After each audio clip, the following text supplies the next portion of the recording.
welcome back, everyone. And if you're just joining us, welcome to the Arts in Our Communities Conference. And this is the session on music education, getting back into the groove, a really timely and very important topic. And we're just really glad that everybody could join us this afternoon. Just a couple of things about the format. For those of you who haven't already been in the sessions, you have access to a Q&A function. Please feel free to use that to ask panelists questions as we go along and at the end of the presentations as well. Many of you are already using the chat function, so please feel free to communicate with the panelists and with one another and with everyone through the chat. You'll see there that you can select to communicate either with panelists or with panelists and attendees. So we'll keep an eye on both the Q&A and the chat as we go along, just to sort of monitor questions and comments, and the panelists have the ability to do that too. So we'll try to get to all of your questions and all of your observations as we work our way through the session. So one other reminder, just that you've been sent a link, and we'll post that in the chat as well, to a folder of resources that are available for the entire conference. It might be of particular interest for this session because there's some documentation of the performing arts aerosol study that's going to be discussed during this session that's available in that resource folder as well. So just be aware that that's there for a kind of a deeper look at what we're talking about here today. And with that, I am going to turn this over to Curator Randall Reid Smith to introduce our panelists for this afternoon session. Thank you very much. Thank you, Jim. Hi, everybody. My name is Randall Reid Smith. I sit on the governor's cabinet as his curator for the West Virginia Department of Arts, Culture, and History. And of all the sessions, this is the one that I have looked forward to the most, the one that I asked for them to put together. I think it's very important that as we continue to build the arts in the state of West Virginia, we do that through our West Virginia students. So I rounded up a couple of friends, Chiho Feindler, who is the Director of Programs and the Senior Director of Programs and Policy at Save the Music Foundation, and my dear friend Andi Hasley, who is my sister from another mister. And I really appreciate everything she did when she was chairing the WVMEA. And Chiho was so kind to get for us the incomparable Dr. James Weaver, who we owe a huge debt of gratitude to, because working with Dr. Marsh, who's going to pop in at some point, we in West Virginia were able to actually hold a live marching band competition this past fall. And we actually did a series of virtual competitions, and then we did one live competition. And we are so grateful to you, Dr. Weaver, for helping us, stay safe. And not one person got sick from the event. And we had probably over 2,000 people there in different shifts. So anybody that is on here that is a director of band or music, you know that most of us would not have made it through school without music. It's a language that is universal. It speaks to all of us. And our mission is to continue to create these opportunities for our West Virginia students. So often you will hear people say things about West Virginians. And growing up in West Virginia, I always thought everybody else was at a disadvantage not being born here. And I spent 29 years out of the state, 20 years as a singer, 14 years of that in Europe. And it was always with pride that I could always tell somebody I was from West Virginia. And I tell all of the kids that we meet, they're right. We're not as good as everybody else in the country because we are better. And they are just wonderful kids, and we want to teach them everything we can. So thank you all for joining us. And I'm going to turn it over to Chiho to start. Chiho, thank you. Domo arigato. Thank you very much. Thank you, Curator Reid Smith. Thank you so much for such a lovely welcome. And nice, thank you so much for having us all here. When you folks called us and say, we want to talk about how to safely get back to playing, I'm like, we need to get Dr. Weaver here, who is really kind of towing around really now internationally about really preaching this, how safely we can get back to playing. And of course, having Andi here, who is the West Virginia superstar, the music teacher, who can help with us on the conversation. That'll be great. Just to start with, we would love to hear where you're from or what you do. So if you want to put in your chat to make sure the panelists and attendees say your name, where you're calling from, what you do. Are you a teacher? Are you a worship leader? What have you? We would love to know that. And with that, we can honestly get a lot of questions that you may have for this.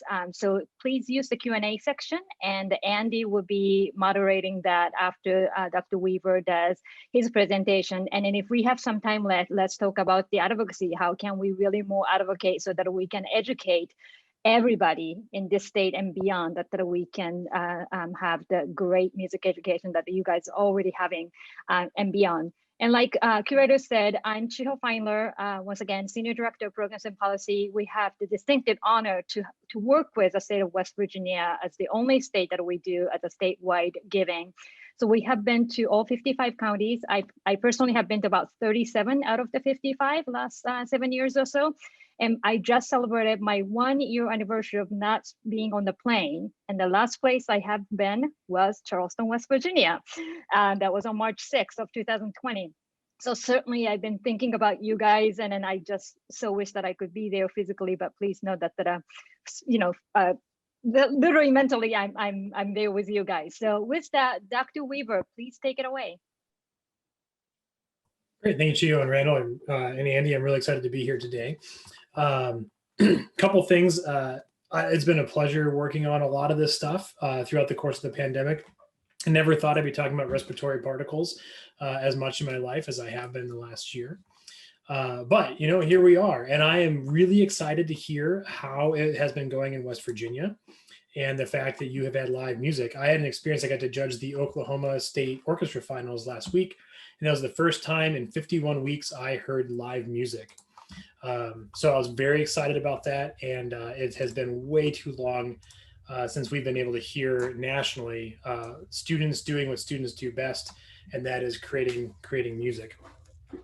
So let's get into aerosol and what we're doing and how we're able to make this a safe and reduce the risk of return into our music classrooms. Even though many of you have returned, I think there's a good portion of people in West Virginia that are either running a hybrid model or are just getting into some return. I believe that is correct. And maybe you've been in for a while, and we're going to hopefully reaffirm the information that you've been using in your classroom that is a reduced risk of return. So a little bit about the NFHS is this is our building in downtown Indianapolis. We oversee high school activity programs in 19,500 plus high schools in the United States. We work through the West Virginia School Association, the WSCCAC. I may have gotten an acronym wrong, but we work through them. They are a great partner for us. We have a music advisory committee, and we have representation from each of our 8 sections. Our Section 2 representative is actually from West Virginia. So we have Mark Palmer, who is on there. And I saw Bobby Jenks on here. He's been a part of our committee before. So we have great ties with West Virginia, and we really enjoy what West Virginia brings to the national community. As we get into the aerosol study, this started about, as we all know about, in April of last year. So we're coming up to the 1-year mark. My partner in crime, Dr. Mark Speed, he's the president of CBDNA and the director of bands at Clemson University. He's actually one that had the idea about aerosol and how we need to look at mitigation strategies, because he believed back in early April that it was going to be airborne. He and I read about 300 articles really quick and realized that this is not a fomite contact surface contagion, and that we need to figure out what we're going to do in music. And what tipped that over is the Skagit Valley choral incident that occurred in Washington State, and that has been burned in the psyche of America as far as how super spreaders work, because it was the first super spreader event that occurred in the US. However, there's a lot of things that they did not do that we know better today. And so we were able to use that incident to really determine if the mitigations that we find from the aerosol study will be effective or not. So let's dive into a little bit of what we have. So when we started this whole project, we realized really quick that this is going to be super expensive. And so I'm just going to go through like what the cost of this was, because I think it helps with the scale of what we're doing in the research. So when we first approached our researchers, we're like, all right, it's about $37,000. And Mark and I are like, great, we can raise that in not a lot of time. And then that moved to 125,000, and then to $250,000, and then 320,000. And so it really jumped a lot into about 10 times the size we originally thought. We ended up having to get 2 independent labs so we could make sure that every experiment was duplicated and checked for validity. And so we want to thank our lead funders, and our main lead funder is our NAM Foundation. It accounts for about 40% of the overall funding. So if you can thank your local music merchant, they're the ones that made a lot of this happen. And then of course we have my NFHS Foundation, the Educator Foundation, and the WVDACH Foundation. And then we had a whole lot of co-organizations that filled in the rest of the gap. And so all of these guys filled in the gap here. And then we have more here. We have some collegiate conferences and individual school band programs. And we have a lot of supporting organizations that helped us with things that were not necessarily monetary related. So as you can see, this is a huge project, and we put together a coalition of over 125 arts organizations, which in my 16 years in music education, I've never seen so many organizations gather together for one cause, and that was to help millions of students get back into music and performing arts classrooms. That was our main goal, so we didn't lose those experiences. We have 2 lead researchers. Our primary researcher from the University of Colorado Boulder is Dr. Shelley Miller. Dr. Shelley Miller is an environmental engineering expert from the university, and she received degrees from the University of California. She is an expert in urban air quality and works diligently to understand the impact of air pollution on public health and the environment. She's also an expert in indoor environmental quality, including airborne infectious disease transmission and control, as well as air cleaning technologies. She's a member of the Academy of Fellows in the International Society for Indoor Air and Climate, and she has over 70 peer-reviewed articles that is to her credit. Dr. Yelena Schrebrink is our lead researcher from the University of Maryland. She is the founding director of the Center for Sustainability in the Built Environment at the University of Maryland. She focuses her research on the measurements and multi-scale modeling of built infrastructure to provide reliable assessments of how these systems affect occupant respiratory health, building energy consumption, and associated CO2 emissions.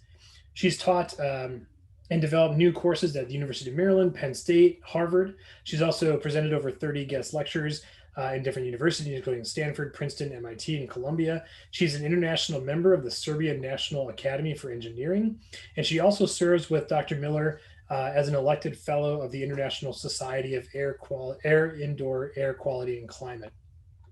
So these 2 are very impressive researchers in their own right, and we're very fortunate to have found them and their university research labs. To round out the rest of our research team, we have the University of Colorado Boulder, which we have Professor Jean Hertzberg and Abhishek Kumar. These are flow visualization specialists. Dr. Samir Patel and Taya Stockman are APS data collection specialists. Dr. Darren Toohey is a experiment design specialist, and Dr. Marina Vance is a masking specialist. Look at the University of Maryland. We have Nicholas Matisse, Sebastian Romo, Lingxing Wan, and Dr. Xingxing Zhu. They work with Dr. Schrebrink in creating all the models that we use. They take all the real world measurements, they reconfirm all the real world measurements, and then run all these models based on computer programs that take an immense amount of computing power to put together. And we'll look at a couple of those today.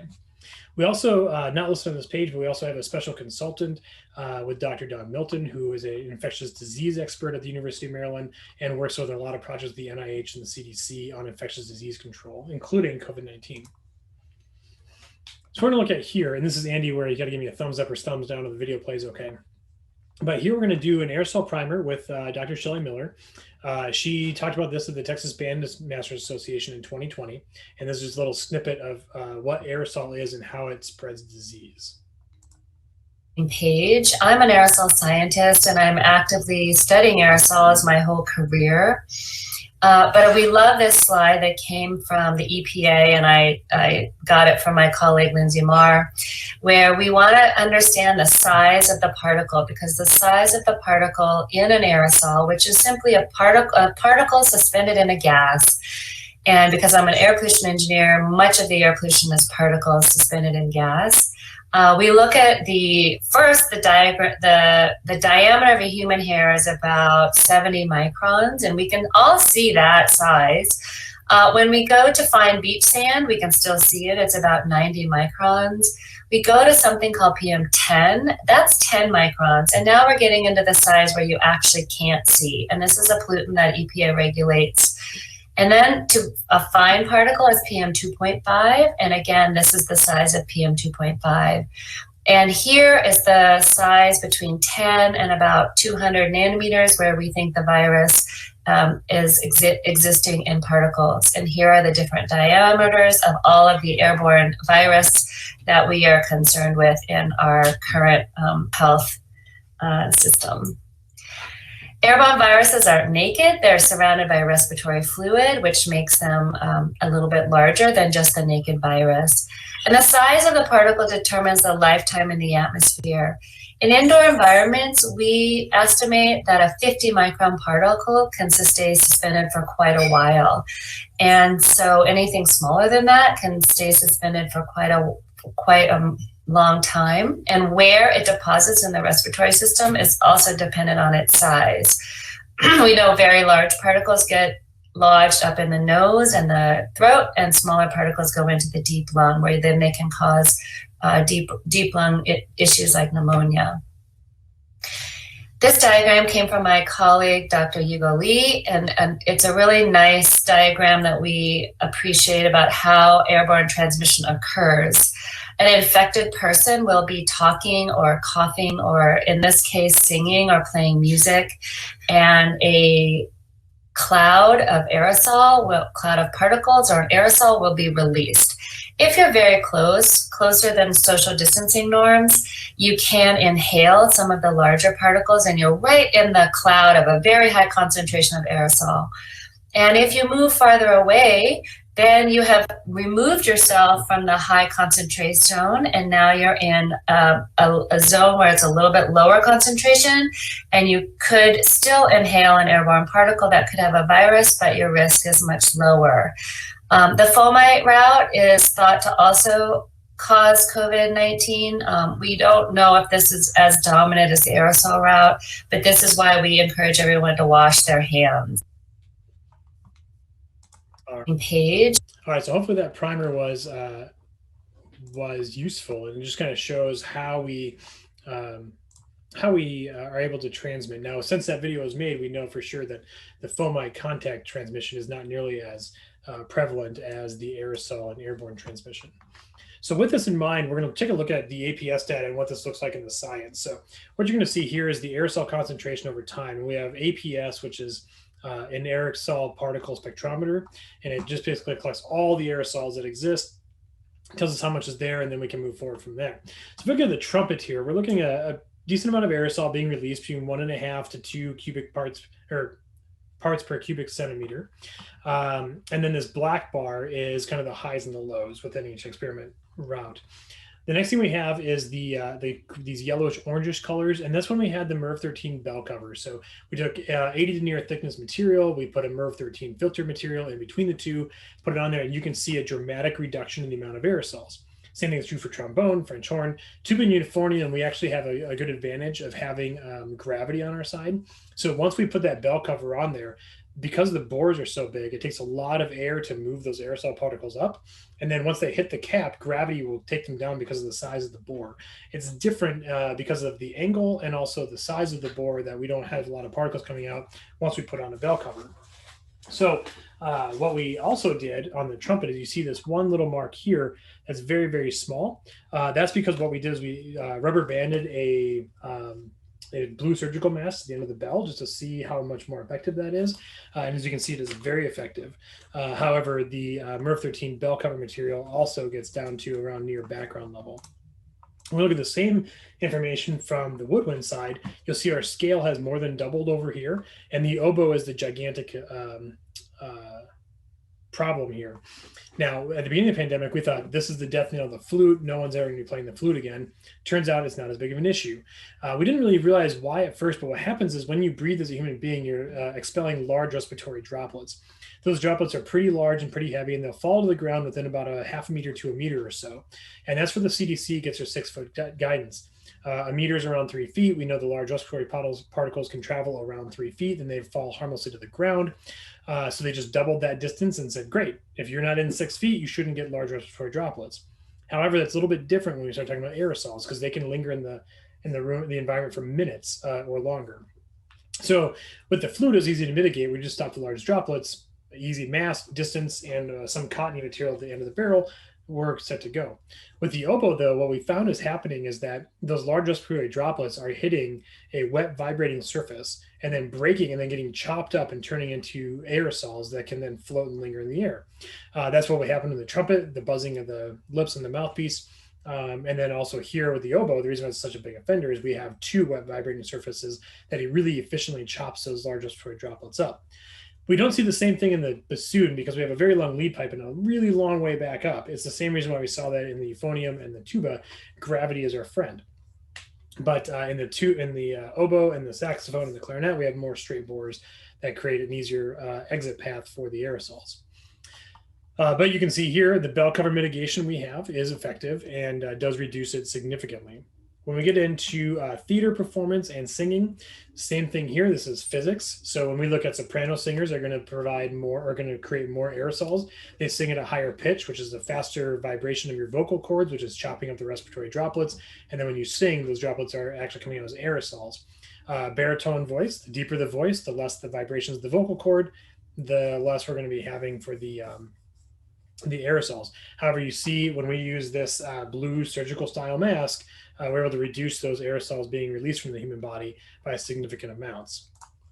So a couple things we're going to look at when we look at mask effectiveness is a couple things. When we look at the saxophone, for example, we're starting with 0.7 parts per cubic centimeter unmitigated with aerosols. When we put the bell cover on, which is the high denier material with the MERV 13 filter material in between, we dropped to 0.32 parts per cubic centimeter, which is a 64% reduction, which doesn't seem like a lot, but background level of aerosol is between 0.15 and 0.25.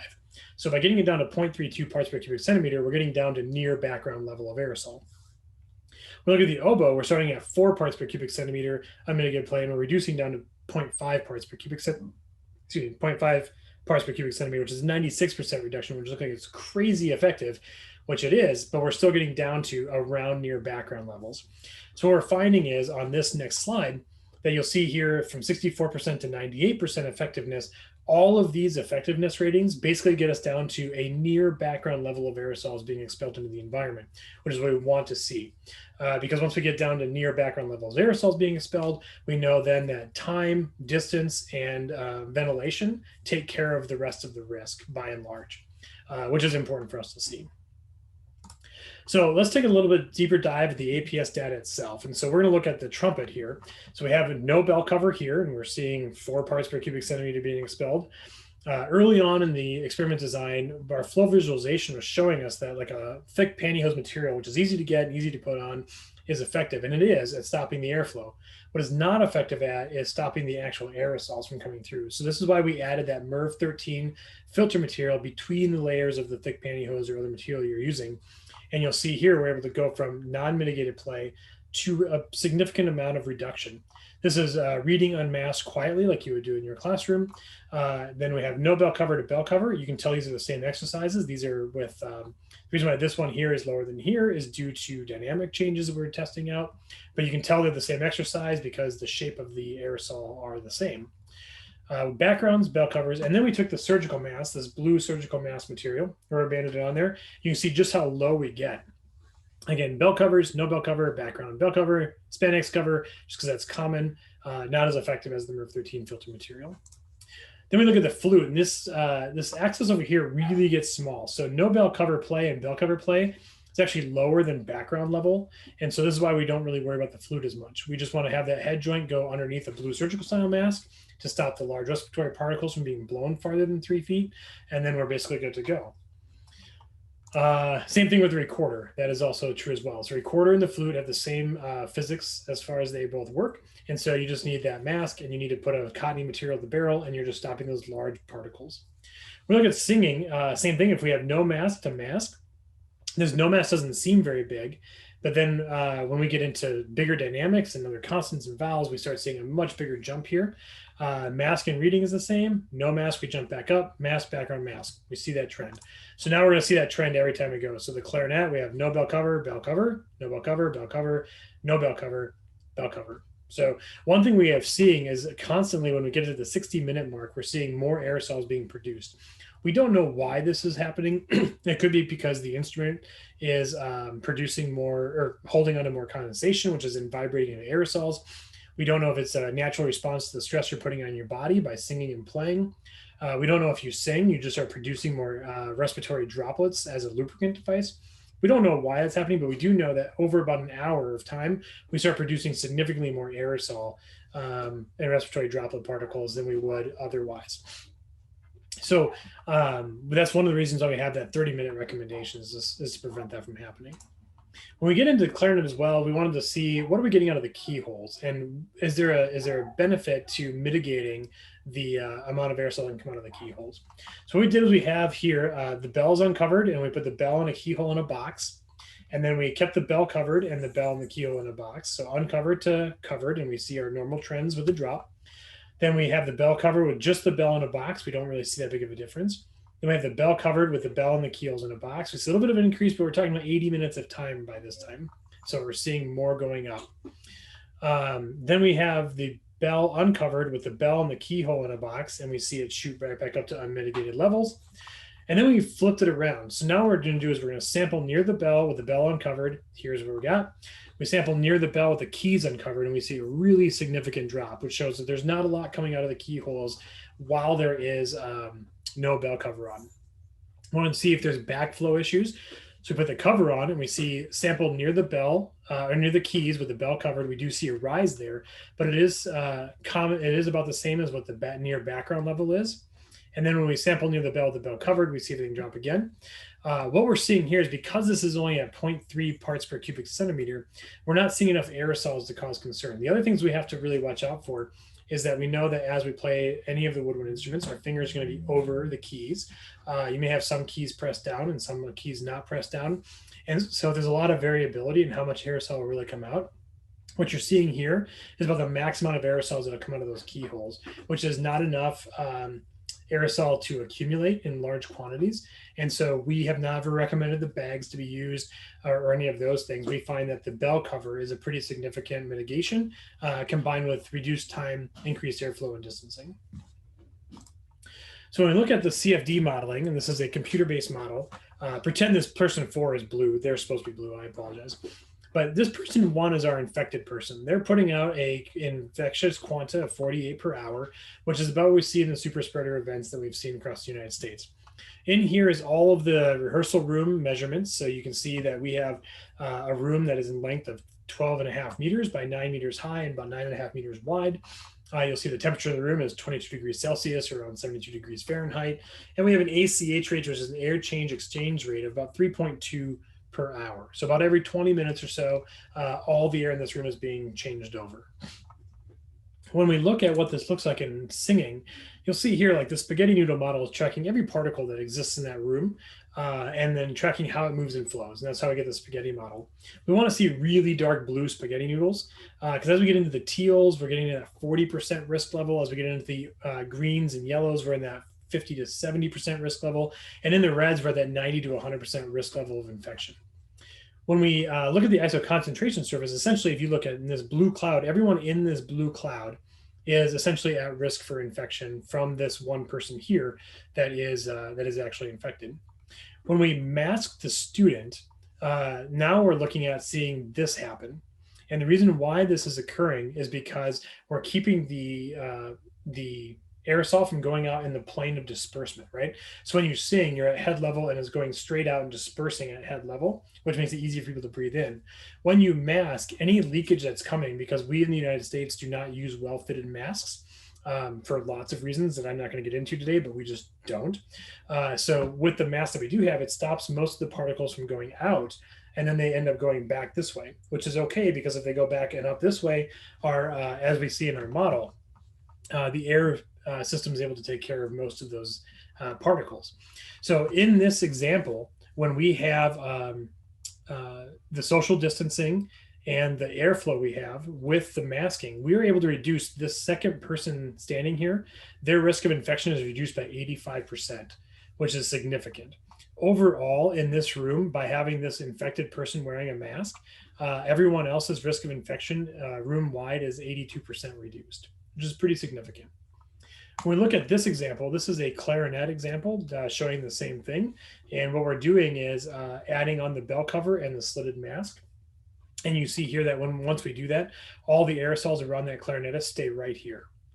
Now, one thing we want to look at in both models, this is after a 1 hour period of time. Our recommendations are 30-minute period of times. The reason why is if we had a 30-minute recommendation, this entire ISO concentration cloud would be the size of this green cloud here after 30 minutes. And so we really want to make sure that we're reducing the amount of time that reduces the amount of aerosols that are going out into the environment. So our rehearsal space and general procedures we want to look at is a couple things. So outdoor rehearsals, obviously the best. Outdoor air really is a game changer for us. But if you can't be outside, we want to have elevated outdoor air exchange from your HVAC system. If you can't have that in, we want typical outdoor air, but we want to have recirculation going through a minimum of a MERV 13 rated filter in your HVAC system, or added a HEPA air cleaners to your room. If you're indoor with outdoor exchange rate from open windows, you can supplement that with appropriately sized HEPA air cleaners when airflow is reduced under certain outdoor air wind conditions. The thing we want to avoid at all costs is that closet environment. You're in a small room, no windows, no real airflow. That's what we really want to avoid. When I used to teach, I remember going in and teaching beginning strings, and it's like, great, you're gonna have 6 people and we're gonna cram you in this tiny little room that we use for like one-on-one remediation instruction. And it's like, okie doke, I can do that. It's real weird to have bows about ready to put people in the face, but we can do it. In today's environment, that's the room we want to avoid. Right? We want to avoid an overly crowded room with no real ventilation and no windows. So our 5 principal recommendations we have is we want to mask everything, right? So we want to mask the students, we want to mask the instruments, we want to make sure we use the right materials. This blue surgical style mask has a standard to it. There's 2 standards you can use. One is the F2100 ASTM standard, and the other one is the GBT32610 standard. The GBT32610 standard is a Chinese manufacturing standard that meets the ASTM level 2 standard. ASTM is an American standard. The reason why we give you both standards is we want to make sure that you are able to find these masks that are standard based. And the Chinese are ahead of us on manufacturing ability as far as masks go. So that's why we give you both standards. Both of them are a multi-layer non-woven mask that are highly efficient at collecting respiratory droplets and particles. And that's definitely for singing masks, right? So we have not tested the specific thing called the singer's mask, but we want to make sure whatever mask you use in singing meets that standard, because that will that's what all of our models are based upon. When we have the instruments, we want to make sure that all the bell covers we have are high denier thickness with a MERV 13 material, because of the way the air flow is different coming out of an instrument versus coming out of a human being.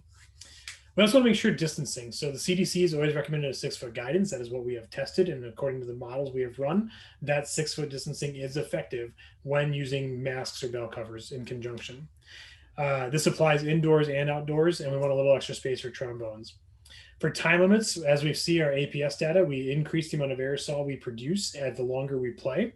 So we want to make sure we have a 30-minute rehearsal period. We want to clear that room for a minimum of 1 air exchange rate. We used to say 20 minutes at the beginning of this back in July. And then as we refine the experiments more, we realize that we need at least 1 air exchange rate. And that could be in your space a half an hour. It could be 5 or 6 minutes. It all depends on how quickly that room air rotates out of your room. Also, when we talk about airflow, we want to make sure outdoor air is best. So if you can mechanically allow more air to come to the HVAC system, that is preferred, especially this time of year. I don't know what it is in West Virginia, but in Indianapolis, Where I'm at 68 degrees right now. We can let all sorts of fresh air come through our HVAC systems. I believe it's nice there as well because that's spreading east. So the more the weather gets nice, the more you can either go outside or have more mechanical systems bring in fresh air. If you can't do that, we really want to look at HEPA air cleaners that are appropriately sized for the space of your room. Make sure they're CAD-RAY rated, which is CADR. That'll prove that they're non-counterfeit, and it'll tell you that what you're doing is what you need to be doing. And then also talk to your facilities management about what you can do to increase the ACH rates. All of this stuff is good for regular respiratory health, but is vital for preventing infectious disease from going through respiratory particles. When we get to hygienes, we want to avoid the condensation keys or spit valve from uncontrolled release. So using the puppy pad up against there, blowing it out in the puppy pad, so that's collecting it all, properly discarding of that, or any other sort of device that's been created. I know the market's created a whole bunch of different things now that are all effective. Make sure you're hand washing. If you were a poor hand washer before the pandemic, we really hope you're a good hand washer during the pandemic. And I personally hope that that good hand washing etiquette that you have now holds true for post-pandemic. That is the thing that is the most effective, especially when we're talking about shared equipment, that hand washing really does prevent most of the fomite tiles transition. However, for high touch areas, such as storage room doorknobs, the ensemble room push bar, storage areas that have lots of moving components to it, we want to make sure those are wiped down with disinfectant wipes and properly discarded. So these are our 5 principal recommendations. And with that, I want to thank you for the presentation. I'm Andi, ready for questions.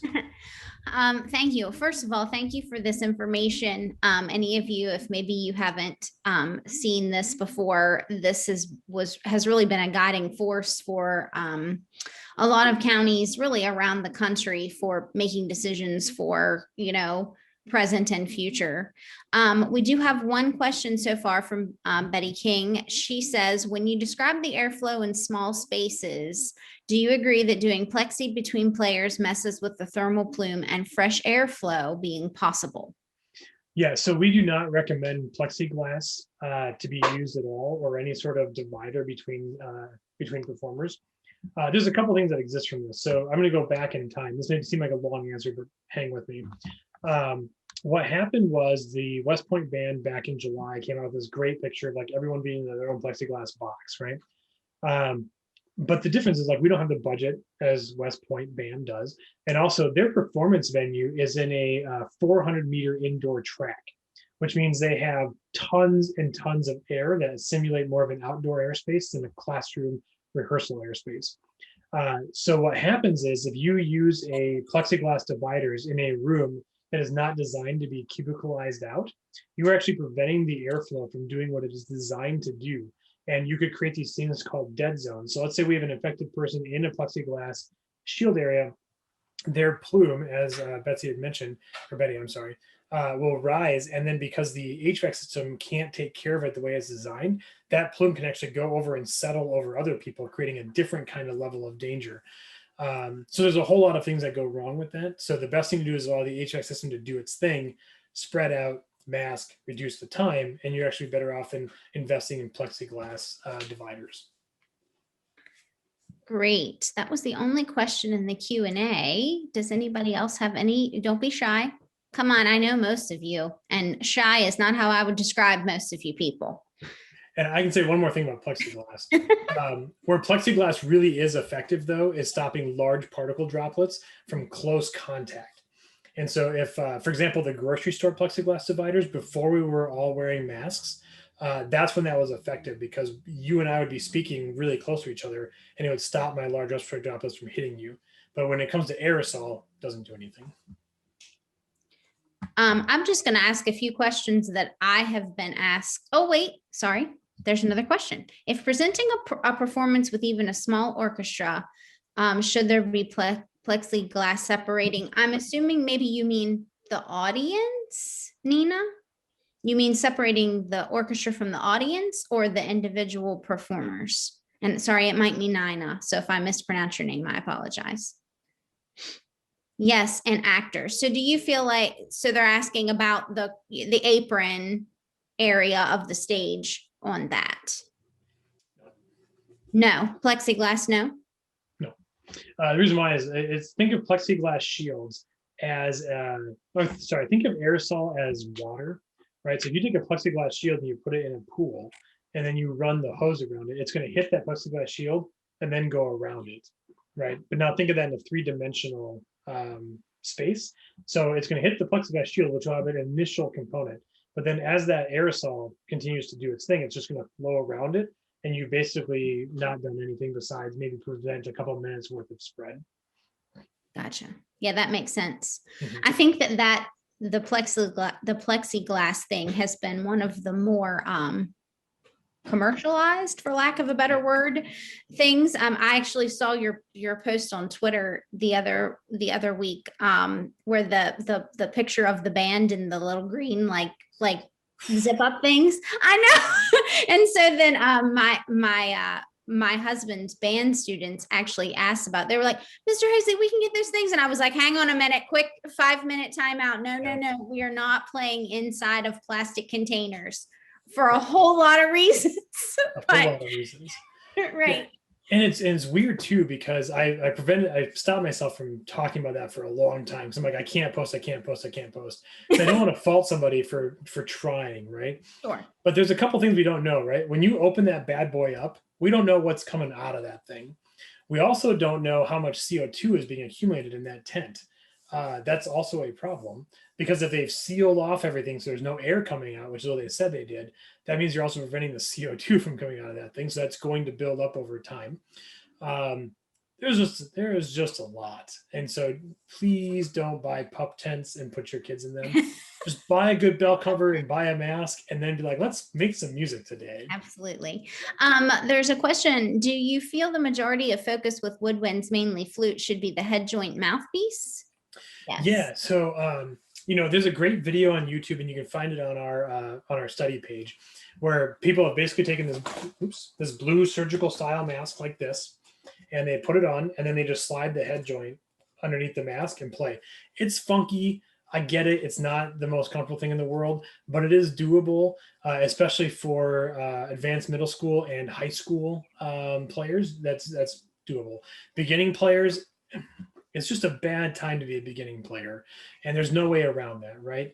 But we are giving them opportunities to make something, so we just got to do that. When it comes to the end of the barrel on the flute and the recorder, a simple cotton device, right? Like a sock or something, that clean sock, but something you can kind of cut and then just kind of a rubber band to the end, because all you're trying to do is stop the large respiratory particles, which will all get caught in a cotton-like material.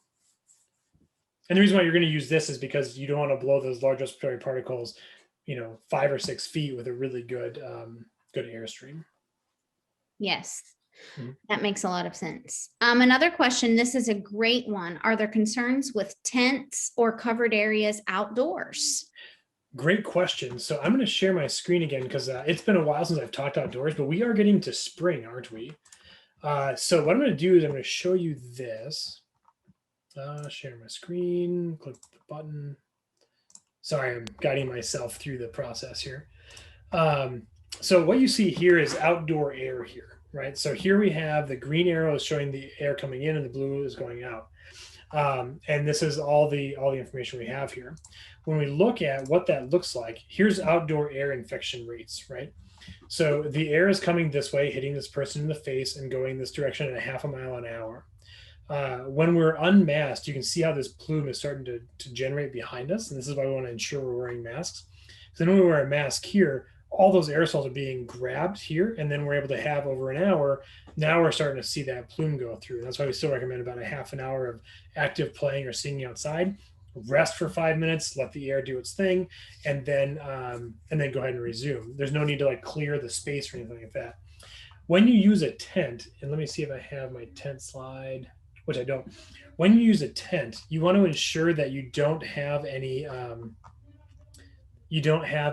sides to the tent, right? It needs to just be a canopy tent.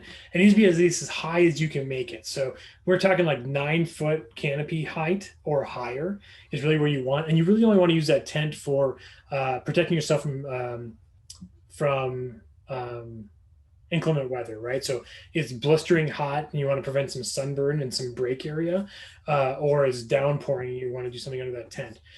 If you have sides on the tent, you're going to mimic an indoor environment, but with no airflow. And so we really want to make sure it's just a canopy style, no sides, as high as possible. Otherwise, outdoor play with no tenting.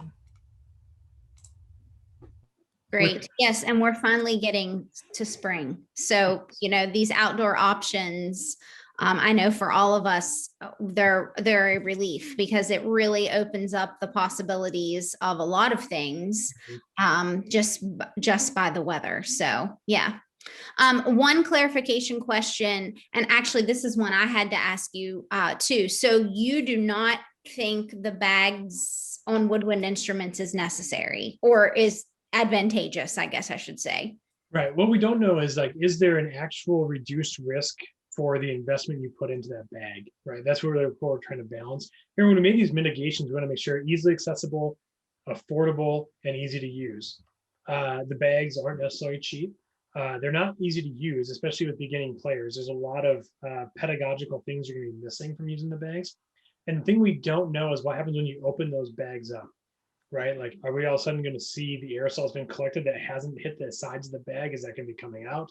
Who's going to clean them? How do they get cleaned? How do we ensure they're cleaned and used? How do we make sure they're not getting associated with other instruments? There's lots of questions we have on those bags. But what we have found is that the bell covers are effective at stopping 90% of the aerosols coming out of there. And we're not seeing a lot of backflow up the keys. So really your keys while actively playing are stopping most of the aerosols from coming out. And so what we really say is play with the bell cover with the slitted mask and wash your hands afterwards. And that should take care of most of the things that are there. Because also when we did the lab test, you saw it went up to a 0.3 parts per cubic centimeter. And the reason why I did that is a laboratory test. So there's nobody actually at that point really doing anything with the keys because we're trying to get specific measurements. But in real life, you'd be playing all the time, right? So you will have varying amounts of aerosol coming out, but according to the test, no more than 0.3 at any given point in time, which is near background level. So it's basically background level is you existing as a human being inside of a room. Okay, great. Well, that will be a relief, I think, to a lot of people, especially that are teaching beginners, because I know that like in my county, for example, we have been using the bags, but I also will speak to these preventative measures while we are talking about them. So many of you know that, I was diagnosed with cancer in June. And so our family has been in the, high risk element of things on top of a pandemic, which has been a challenge. And all of you know that, my husband is a middle school band director. I'm a middle school choir director. So we've been incredibly cautious. There was actually a diagnosed case at our school last week with a staff member. And, our school follows protocol from top to bottom and knock on all the things, we've been good. And that's with the kids playing and singing in the classroom. My students are singing masked when I'm teaching virtually. The band students have masks on their instruments. Now they are using the bags too. So that would be an interesting thing to share. But I think that the mitigation measures can be successful, not ideal, but it can be successful. Yeah, so a great example of that is, I didn't interrupt. No, you're good. Go ahead. A good example of that is that we've surveyed several collegiate groups, about 255 colleges that have been having band throughout the country. And we have seen no spread of COVID-19 in any of those activities that have used the mitigation measures recommended by the study. We also do a lot of surveillance at the high school level. And we have not seen reports of anybody in choir or band who are using the mitigation strategies that we've recommended having a increased risk of COVID-19 infection. So we thought we had one at a high school. There's 11 people who were infected in a high school choir. And we're like, oh, geez, here it is. Now you have to realize I lost a lot of sleep over this because I would have hated to have these recommendations come out. And then all of a sudden we have kids getting infected and people potentially dying from this. So we held our breath a lot for the several months, being like, please let all these things work like the science says. But science is pretty amazing, right? Like, hey, if they say that's going to work, it's probably going to work, and it's awesome.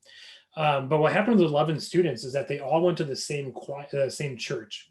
and the church did not have anything on masking. So those 11 students all sang in the church choir got infected in the church choir. And this is not anti-church by any means, so don't take it that way. But they didn't have the same requirements as we did in the school. So when those kids went back, they looked like they were being infected in the choir because that's the thing they all had in common in the school setting.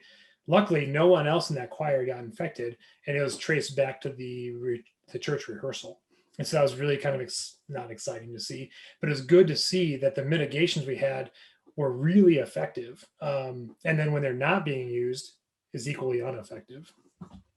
What are your recommendations, or perhaps you may not, recognizing we may not actually have the science behind this yet, what are your recommendations on performances? What do you have a general guidance of that, or what are you seeing from your perspective? Mm-hmm. So nationwide, we see a lot of virtual performance is what we're seeing right now nationwide. We are seeing some live performances. Like I mentioned, I judged the orchestra finals in Oklahoma. What we're recommending is a couple things, right? So what you're doing in rehearsal is what you should be mimicking in performance. So if you're doing social distancing, reduce to 30 minutes, bell covers, masks, increased ventilation, those are the same things you should be doing when you go to performance.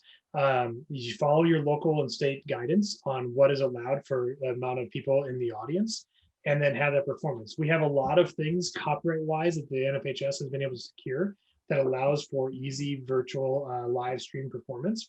So you could have a stage performance, maybe just your students on stage, and have an online audience. You could have a students on stage, a very limited amount of audience, but that's really going to depend on what your county and state health departments say is recommended for audience levels.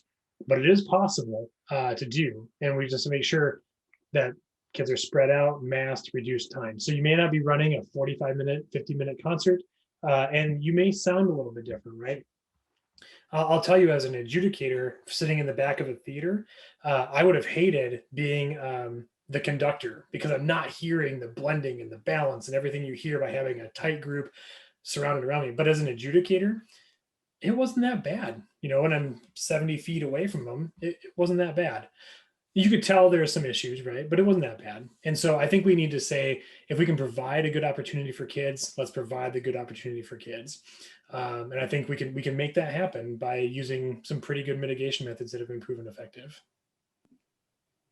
Fantastic. Does anybody have any other questions for James? I think like I said, in Berkeley County, we've been following the NFHS recommendations since August. And, you know, we are a large county and we've had a lot of shutdown, and, you know, following our local cases, and a lot of our opportunities have had to be virtual because of our size. But in our school, in our county, our students are still participating. I did have one question, and I actually got it today from a coworker. So and at least in Berkeley County schools, I can't speak for everybody, our kindergarten to second grade students are not required to mask. And so we have then said the K2, the littles should not sing in that context. Would you agree with that guidance? And we did that kind of based on the NFHS data. Yeah, I mean, personally, I wouldn't want to be in an environment where people are singing or talking with no masks, regardless of age.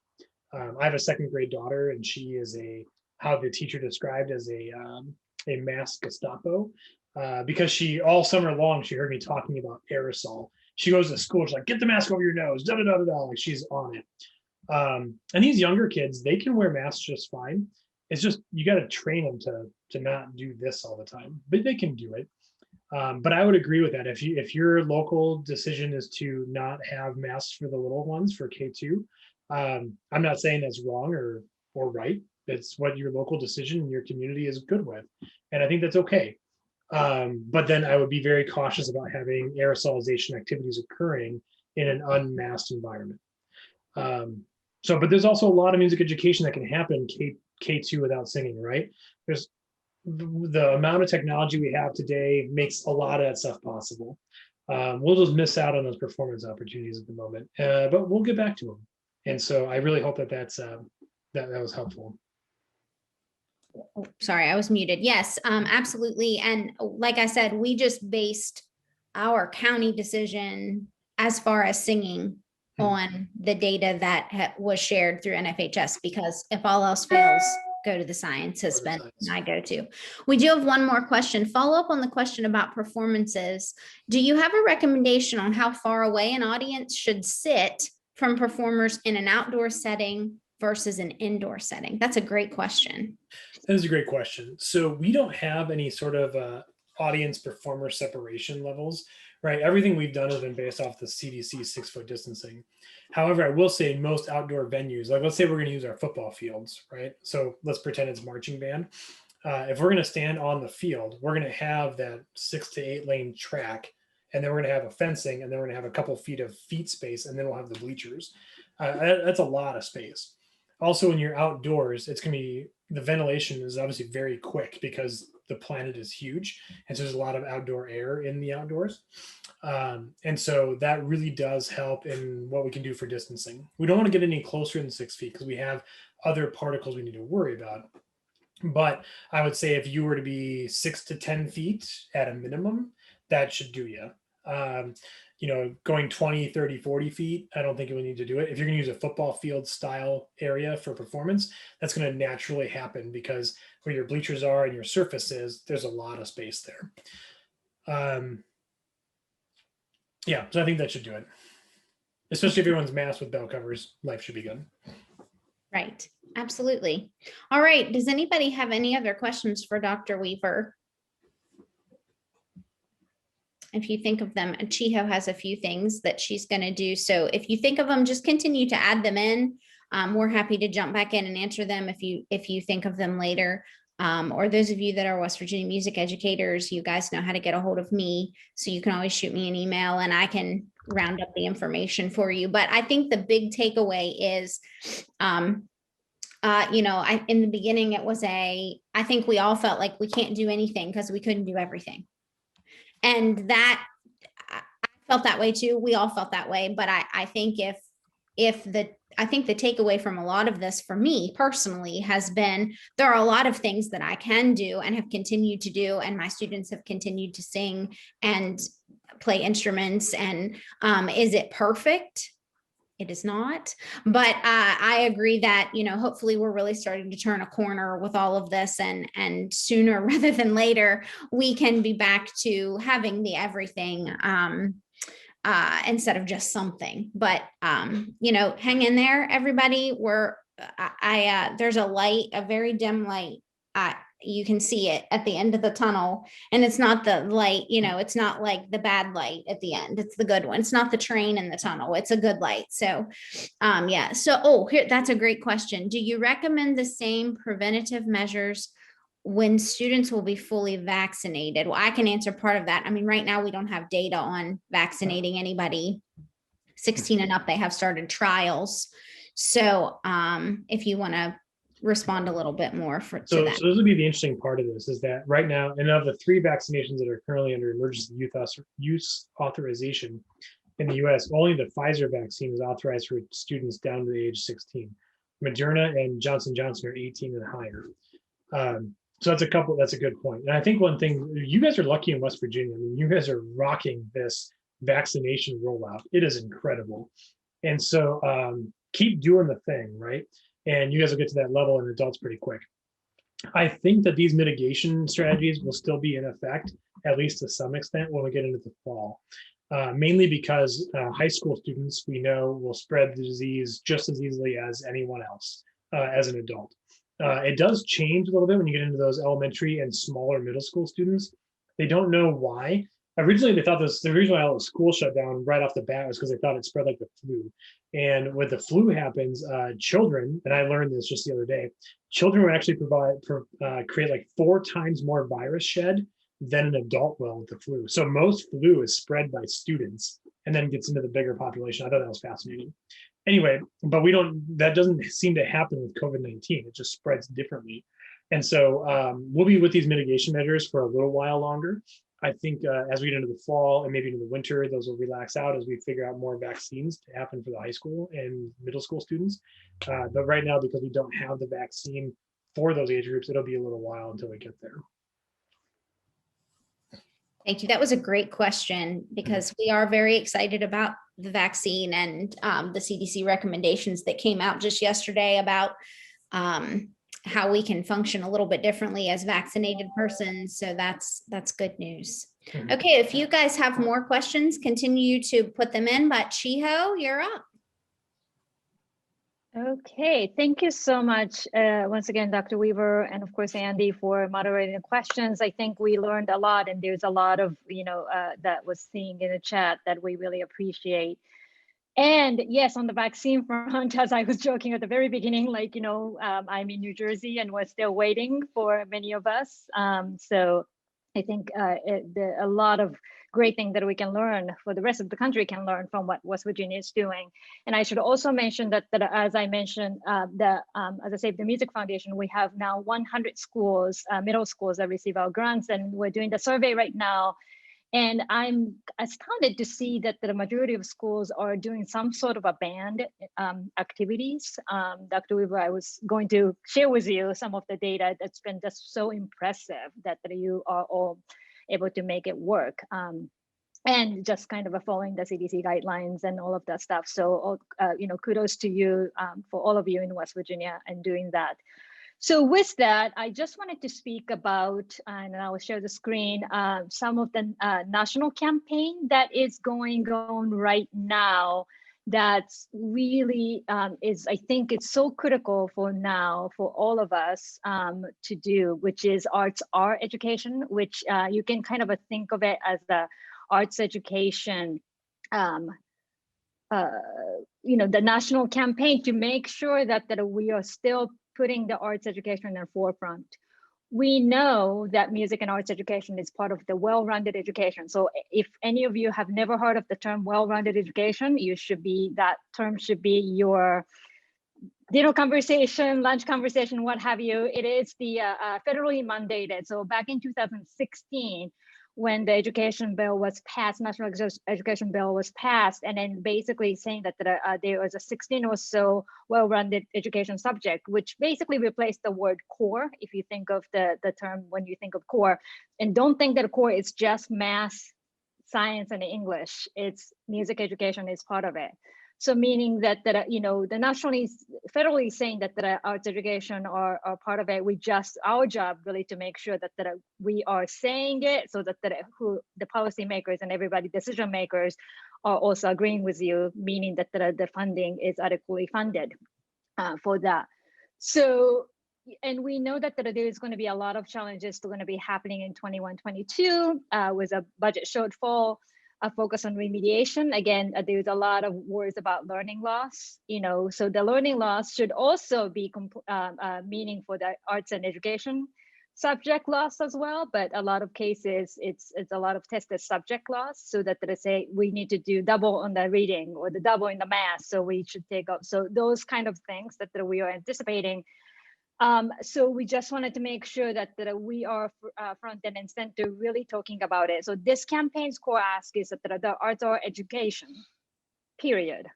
Not just arts education, nice to have, it's a must to have education and must remain central to well-rounded education and fully funded to support the well-being of all students and entire school community.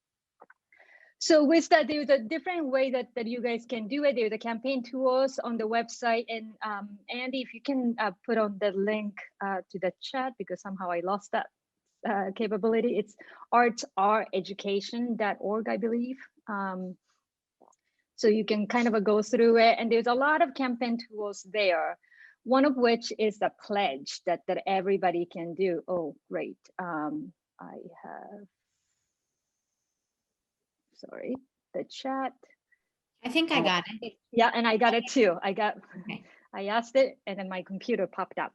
So there's a pledge that each one of you can do to pledge that say you as an individual, as an educator, as a community members, as whoever, and say, I believe that arts are education. There is a little bit of a competition going on that if you go to there's a place you can see that I think artsareducation.org/signatory.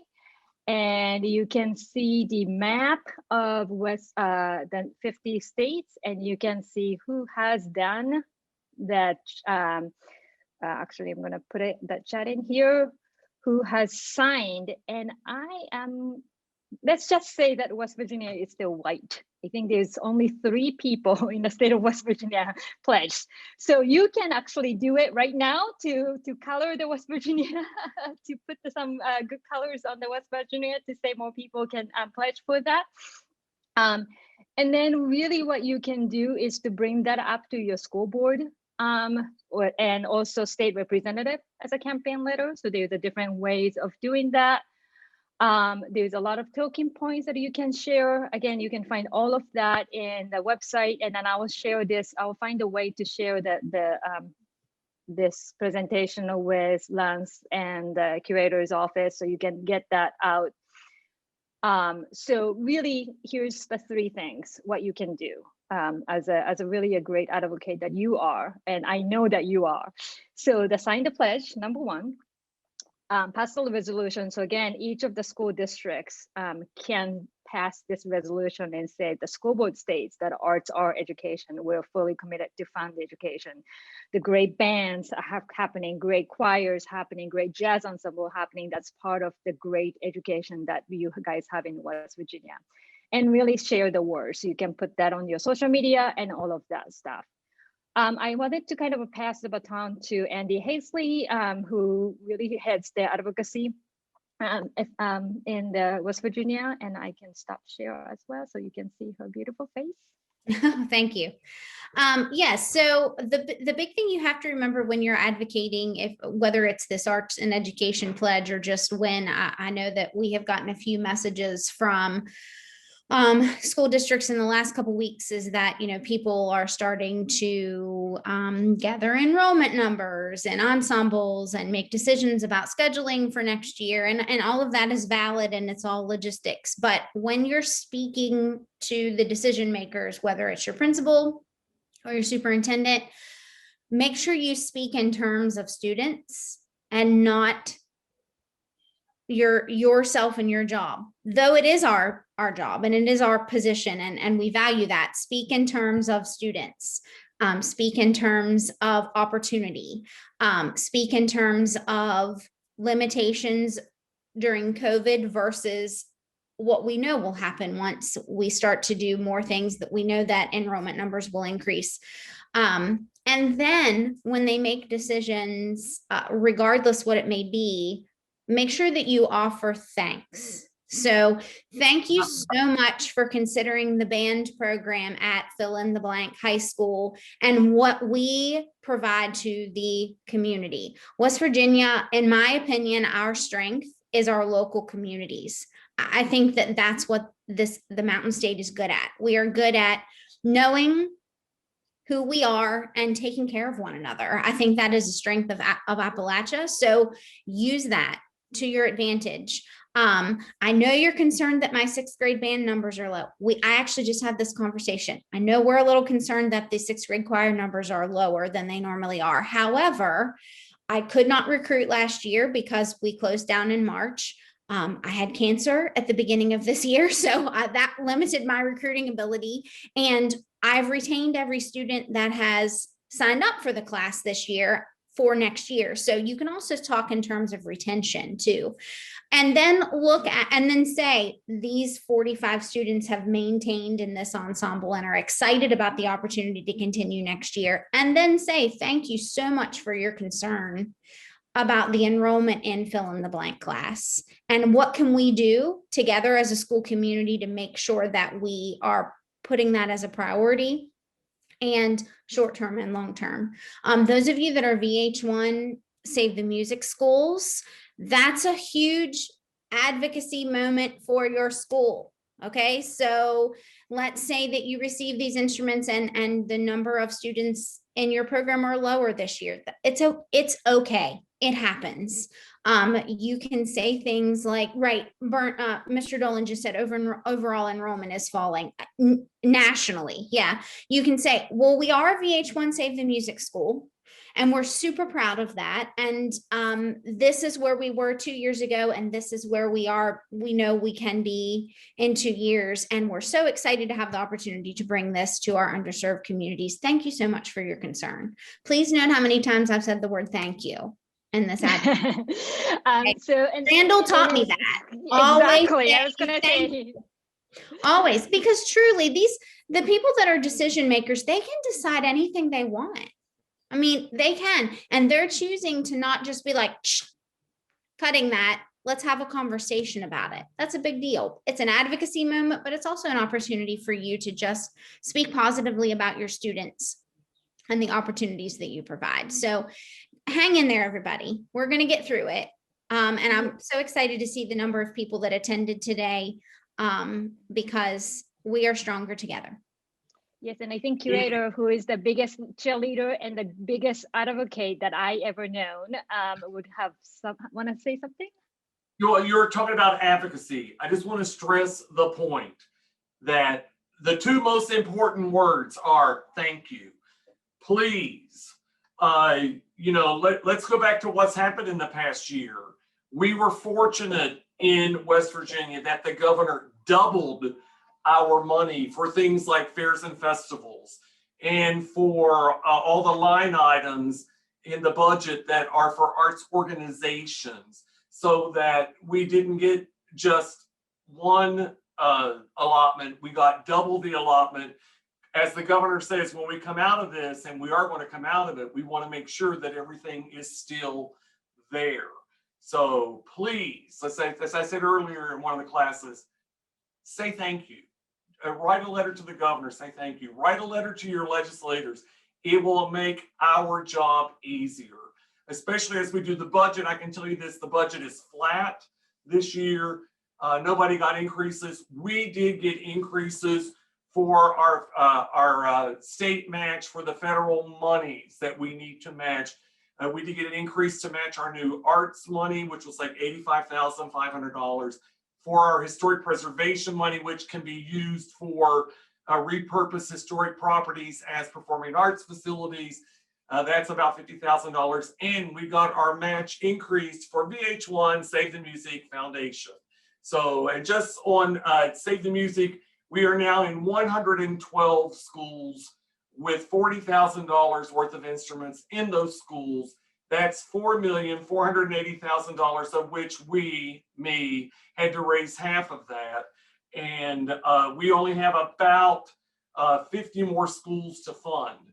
And then we are done with all the middle schools. That's what they've committed to. And as long as I'm here, I'm going to try to finish that up. Anybody have any questions about state arts budget? Don't complain to them. Tell them what you're doing in a positive way. And it's not the numbers are down. We're retaining our numbers, right, and we're going to build on that. Right. Yes. I was actually just going to jump in and say what Randall just said about I don't want to say being falsely or negatively positive, just being honest and having the foresight to know that we're going to be fine.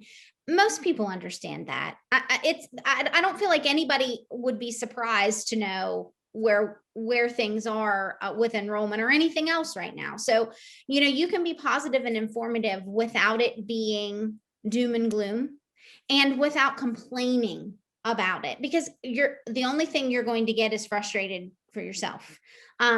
And speaking of national advocacy, what Randall was speaking of, so this is also NAFME's virtual Hill Week. So I've been doing some phone in meetings, and yesterday I met with Senator Capito's right hand, JT, who's wonderful. He said to tell you hi, Randall. I told him I would see you today. Very supportive of the arts. I think sometimes we look at one issue whenever we're looking at our politicians and how they vote or how the things they vote for. But one of the things that I have learned in the years that I've done advocacy is that our national representatives, all of them, are incredible arts supporters.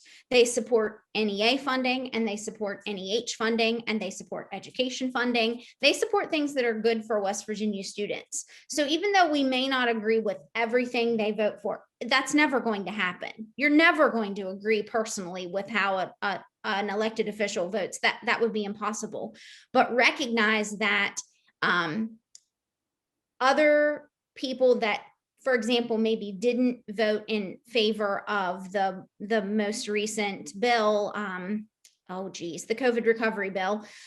Some of those senators from other states wanted the NEA and NEH funding cut. West Virginia senators did not. That wasn't even mentioned. That's not even part of our narrative. So one of the things that's encouraging when you advocate is to know that nationally, our national representatives are incredible arts supporters.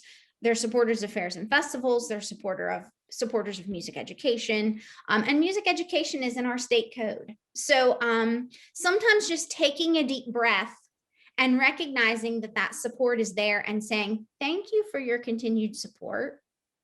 And then going from there is the best thing you can do. And, Randall taught me 90% of what I'm saying, at least. But he and I have done a lot of this together in different ways, because again, we're stronger together, with VH1, with CMA, we're all on the same team. So if we're functioning on the same team, then even if we disagree, we still know that in the end, we want what's best for West Virginia's music students. So just keep that in mind. It's easy to remember this. It's not about red or blue, striped or polka dotted. It's about old gold and blue. Right. It's about the colors of West Virginia. Right. So take the politics out of it. And and I was taught early on, figures lie and liars figure. Find out the facts about the budget.